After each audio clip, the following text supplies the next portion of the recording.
To my channel PN ওয়াল। আর আশা করি আপনারা সবাই ভালো আছেন। আর অত্যাধিক গরমে হাঁসফাঁসের মধ্যেও কিন্তু আমাদের ভালো থাকতে হচ্ছে, মানে একরকম যুদ্ধ আমাদের মধ্যে সবাই সবার মতো করছে।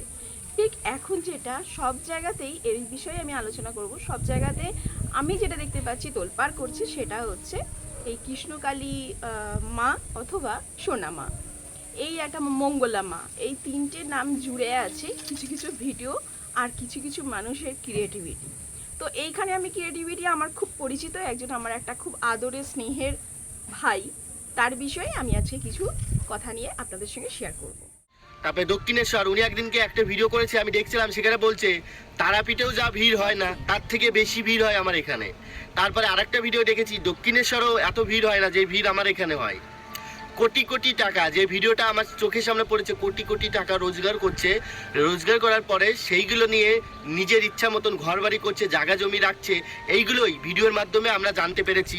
খবরে বলছে পুলিশ এসেছিল কৃষ্ণকালী মাকে ধরে নিয়ে যেতে, তাকে ধরে নিয়ে যাওয়া হয়েছে, ঠিক আছে। তো সেখানে তোমাদেরকে একটাই কথা বলবো, ভগবান পাওয়া অতটা সহজ নাই। অনেক দিদিরা বলছে যে উপকার হয় বলে আসে। দেখো, উপকার এখনকার কালো জাদু, অনেক রকম জাদু আছে। মানুষ কিছুদিন সুস্থ থাকে, তারপরে কিন্তু আবার যা তাই হয়ে যায়, ঠিক আছে। তো ভগবান ডাকলে আমরা ঘরে বসেই যদি ডাকি, ঠিক আছে, সেটাও ভগবান আমাদের শুনবে। এই যে তোমরা এত দূরত্ব থেকে মানুষজন আসছে, নানান ধরনের মানুষ, কোটি কোটি। ভাই খুবই ছোট আর খুবই আদরের, খুব সরল সোজা একটি ছেলে, গ্রামে থাকে, প্রকৃতি, ছোট বাচ্চা কাচ্চা এইসব নিয়েই হচ্ছে তার জীবনযাপন। ভীষণ ভালো লাগে আর সুন্দর সুন্দর ভিডিও কিন্তু আমাদের মাঝখানে তুলে ধরছে। ঠিক সেরকমই ভিডিও দেখতে দেখতে আমি একটা নতুন ভিডিও দেখতে পাই, সেটা হচ্ছে ওই বললাম যেটা এখন চারিদিকেই, যেটা মানে নেট খুললেই বা নেটেতেই, ইনস্টাগ্রামই বলুন, ফেসবুকই বলুন বা ইউটিউবই বলুন, একজনই মাতাচ্ছে, সে হচ্ছে মঙ্গলা মা বা কৃষ্ণকালী, সোনা মা, এরকম নামের সঙ্গে জুড়ে আছে কিছু ভিডিও স্কিপগুলো। তো সেরকমই ঠিক ভাই আমার আগে একটা ভিডিও দেখেছিলাম, সেই ভিডিওটাতে প্রচণ্ড প্রচণ্ড পরিমাণে কুৎসিত কথাবার্তা নিয়ে আলোচনা করেছিলেন। তো যেগুলো আমার মনে হলো এরকমভাবে কারোর বিষয়ে বলবার আগে একটু জেনে নেওয়া বা বুঝে নিয়ে বা যেটা আসল জিনিস সেটাকে তুলে দেওয়া।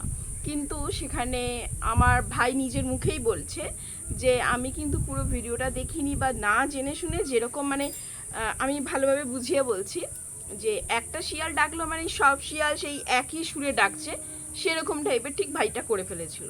মানে হচ্ছে গিয়ে এরকম একটা রটছে, চলো এটাকেই এগোই, মানে জল যেদিকে যাচ্ছে সেদিকেই ভাই চলে গেছিলো।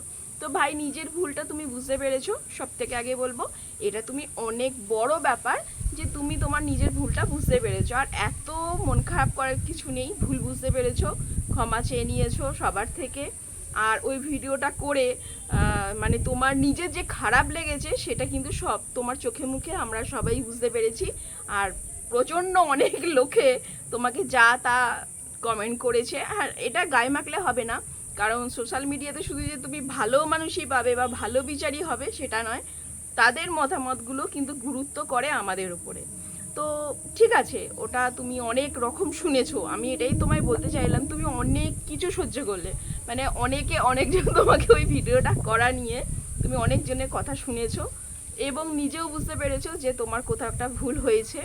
তো সেই মানে ভুলটা তুমি তোমার জায়গা থেকে বেরিয়ে এসছো, এই যে সবার কাছে যে ভুলগুলো তুমি বললে, এটাই সব থেকে বড় কথা। আর এবার তোমাকে আমি এখানে আরেকটা কথা বলবো, সেটা হচ্ছে এটা একটা বিষয় হচ্ছে, তুমি যখন বলছো মা মঙ্গলা, মা জাগ্রত বা যারা বলছে, আমি সেখানে একটা কথা বলবো, ঠিক আছে সব ঠিক আছে আমি মানছি, কিন্তু এখানে কি কোনো রকমভাবে কোনো প্রমাণ আছে যে উনি সত্যি মায়ের ভক্তি, মানে ওনার মধ্যে সেই পাওয়ার বা একটা যেটা আর পাঁচজনের নেই, স্পেশাল কিছু পাওয়ার ওনার মধ্যে আছে?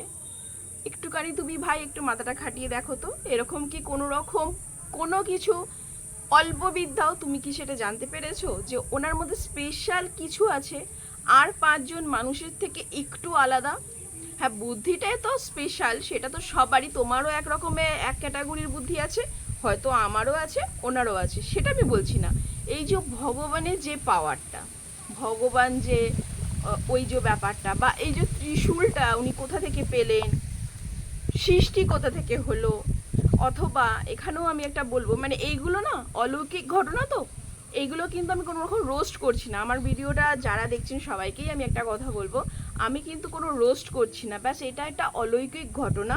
আর এটা আমার জানার আগ্রহ আছে, কারণ আমিও মানুষ, আর আমার মনে তো কিন্তু ভগবানের জন্য কিন্তু আমার জায়গা আলাদা করেই রাখা আছে।